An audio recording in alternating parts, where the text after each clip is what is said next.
first thing that we want to talk about tonight, and we do have a few people in the audience tonight, and we're going to make sure that they're included in our conversation. But the first thing we want to talk about tonight is when we hear the term or we hear the discussion Black Lives Matter, I'm wondering what out there people are feeling and thinking when they hear Black Lives Matter. Some of the negative feedback I've gotten back is that Black lives don't seem to matter to Black people, let alone to other folks. So I'm just a little bit curious as to how you guys feel about that. What do you think about it? And when you get a chance, just chime in again, 301-996-0052. As we talk about work it out, instead of talking it out, we want to put together some kind of action plan, some things that we can do where we can have a positive impact long range, where we sustain some kind of activity that makes a difference over time. The first thing, ladies and gentlemen, of the audience and also the folks listening online, the first thing I want to talk about is the legislative process and how we and what we can do to help to impact the legislative process so that we have much more parity and much more equality when it comes to such cases as the one we just experienced in Ferguson, Missouri. I want to pose this question out to folks and make sure that you hit me so we can discuss it. How many of you know what has to happen in order for a bill to be proposed and for a bill to become law? That's the first question that we have on the table right now.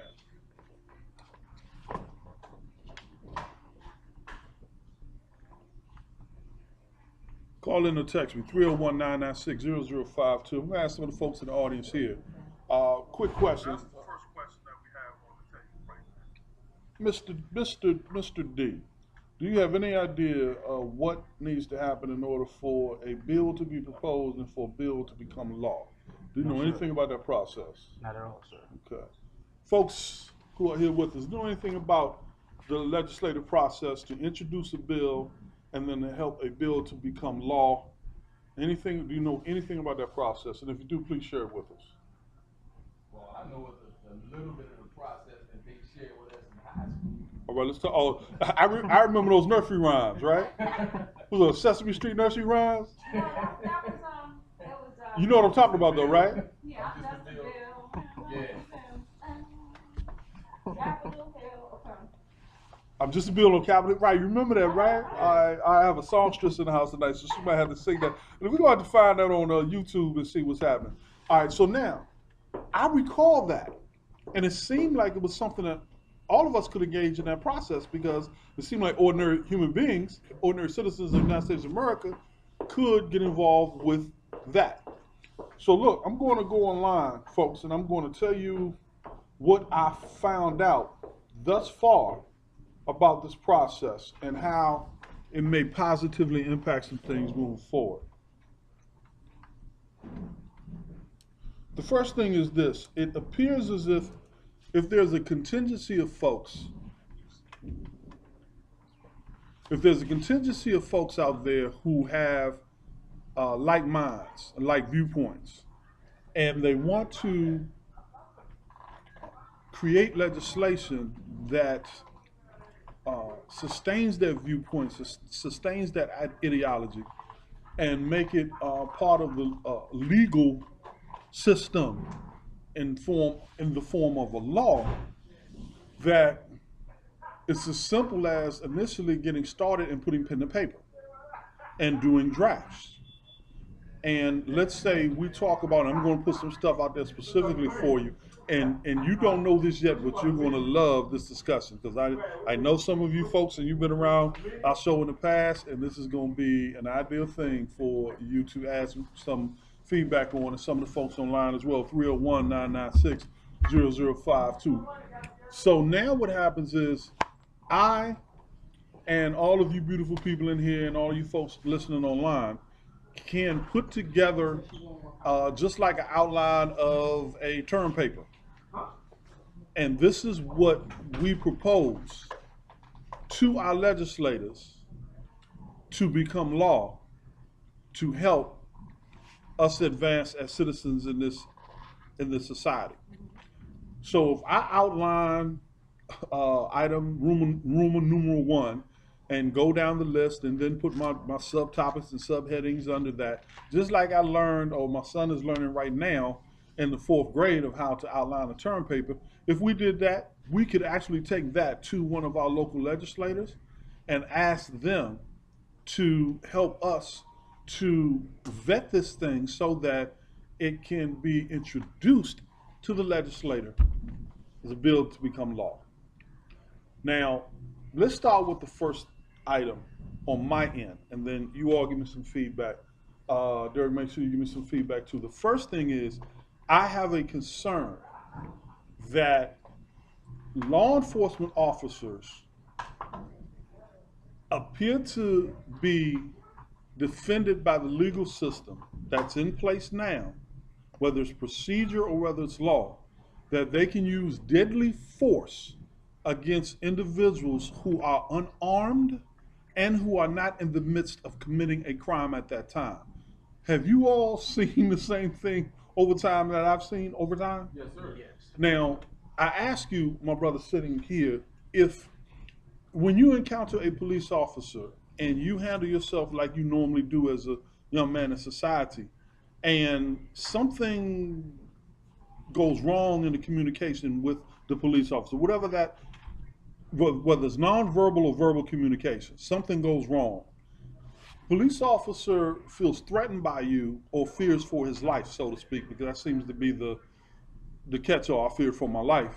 Right. Then they can take out a pistol and they can shoot you center massed as many times as necessary to end your life. Right. Now, how do you really feel about that in general? In general, that's a scary situation. In general, because I'm thinking, I know they're armed, and I know I'm not armed. So it's pretty much, I would feel as though I'm in a situation where I'm at his will or her will, because it could be a female police as well. It's a scary situation. And whenever I've ever been put over by a police, I've always been nervous, but I was taught by my dad to just try to remain calm and cool and pretty much respect the authority. Okay. Let's take it a step further. Young lady, let's reverse it. Let's say you're armed and a police officer is communicating with you and something goes wrong and you get nervous and you fear for your life. Do you then have the same rights under the law as he does to take his life as well? No, absolutely not. Why is there such a difference between the two? I mean, because it's the same situation in terms of fear for your life, armed, someone's threatening you, something went awry, you feel like this person is about to hurt you. And I think the Terrence Johnson case was a landmark case that took place in Prince George's County, Maryland, many moons ago. That was a situation where he was being essentially beaten down by 2 Caucasian officers in Prince George's County, and he was able to get his hands on their revolver and he shot both of them dead. And then he went to jail for a long time. And he recently, probably within the last decade, committed suicide because obviously he never was able to get over that hump. The story was so, it ended up being covered by GQ magazine, once he finished. But I'm asking, why, not why is it, but does it seem fair to you that a law enforcement officer is able to do that to us, but if we do that to them, then we're wrong? Well, I just from thinking a little bit deeper, because a lot of stuff has been going on and we're able to be exposed to a lot of information. Cops, their job is to uphold the law, right? Mm-hmm. And from what we're seeing here, the law protects the cops. So they play hand in hand. And that's what I think we're seeing. So now, that's so now those laws don't really protect the citizens the way you see it right now. No, sir, it's a double standard. Okay. I was just going to say they're the keepers of the system, so they have to be protected. I mean, I don't think it's fair, but I'm just saying, if they're the keepers of the system, they keep the system going, then they have to be protected. If they're not protected, then the system can't continue. That's Right. Now, I am one because I have relatives and I have a god brother that I love dearly who is a police officer, and I want them to be found guilty. By the same token, I want the same for every other citizen in the United States of America whose rights are being violated, or they perceive their rights are being violated, or their life is in jeopardy, to be able to defend themselves, and also if something were to happen to them, that the perpetrator, whether the perpetrator is a law enforcement officer or not, is able to go through the judicial system and the same thing happened to them. But historically, that has not been the case, especially when it pertains to black folks. Now, you mentioned something very important. You said the law seems to be slanted in one direction. Yes, sir. Well, part of what we can do is introduce theorems that help the laws to be a lot more balanced. When a police officer encounters an unarmed citizen, and the citizen is not involved in a crime at that time, nor is that person armed, should the police officer, under any circumstances, be able to use deadly force in that case? Should not. Why do you say should not? Because sometimes the police officer is using deadly force to stop something that they think is going to happen, either to them or other people. So should they not have the right to say, oh, you know what? By instinct, I think this guy is getting ready to do something dangerous, so I'm going to kill him. Well, it seems like that's what's going on. When you're talking about racial, I mean, I'm thinking racial profiling, where cops are coming with premeditated views and ideas on how they view people, specifically black people. Okay. So it's unjustifiable for any cop to kill anyone if they're not committing a crime. It's just, It doesn't seem sensible, does it? it doesn't seem sensible at all. But it just appears as though, because in a lot of these cases, the people that are being killed were not doing anything or unlawful, so to speak, and they still died for whatever reason. So now there's a consensus here that law enforcement should not be able to use deadly force against someone who is not in the midst of committing a crime, assaulting a person or themselves, and is not armed. That a police officer, a law enforcement officer, should not be able to take their life. All right, so as we talk about being able to introduce some legislation, one of the things that we're going to write down right off the break, so that when we sit down and have these discussions moving forward and other communities get involved and it's time to actually do the thing that we don't do, which is handle our damn business, we need to be able to bring something to the table other than rhetoric. Now, I don't know if you noticed, but we are pretty good at putting out a lot of rhetoric.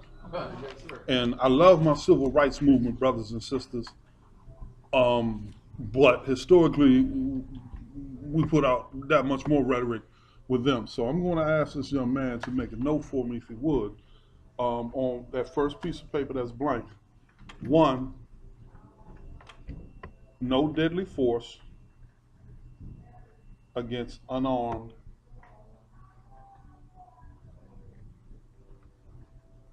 non-violent engagement. No deadly force against unarmed, non-violent engagement. Number 2,